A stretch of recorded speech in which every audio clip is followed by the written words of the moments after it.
ஆமா ஆமா. எங்க எங்க என்னப்பா போன வைங்க. சொல்லுப்பா. ஏங்க, நாளைக்கு ஃபங்க்ஷன் இருக்குல்ல, சாரி ப்ளீட் பண்ணணும், வாங்க போலாம். இது சாரி ப்ளீட் பண்ணணுமா? என்னால முடியாதுப்பா. ஏங்க அப்புறம் நான் எப்படிங்க சாரி கட்டுவேன்? ஆஹா, என்னாலலாம் வர முடியாது. ப்ளீஸுங்க வாங்க, சாரி ப்ளீட் சரி பண்ணலாம். இரு உனக்கு நான் சாரி ப்ளீட் பண்ணணும்ல.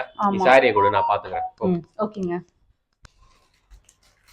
இந்தாப்பா உன் சாரியை ப்ளீட் பண்ணியாச்சு. ஏய், சூப்பரா இருக்குப்பா, எப்படி பண்ணீங்க? இதுக்குதான் இருக்காங்களே நிவிஸ் பிரைடல் ஒர்க், அவங்கள்ட்ட ஏய், தான் கொடுத்து பண்ணிருக்கேன். எனக்கு அவங்கள நல்லாவே தெரியும். அவங்க பேஜ் நான் ஆல்ரெடி பார்த்திருக்கேன். அவங்க ப்ளீட் பண்ணுவாங்க, டிரேப்பிங் பண்ணுவாங்க, மெஹந்தி பண்றாங்க, பிளேட் டெக்கரேஷன்ஸ் பண்றாங்க. அந்த மாதிரி எக்கச்சக்கமா இருக்கு. அவங்க கிட்ட ஆல்ரெடி நான் ட்ரை பண்ணணும்னு நினைச்சிட்டே இருந்தேன். பரவாயில்லப்பா, நீயே வாங்கிட்டு வந்துட்ட. Try super. பண்ணி பாரு, நல்லா இருக்கும்.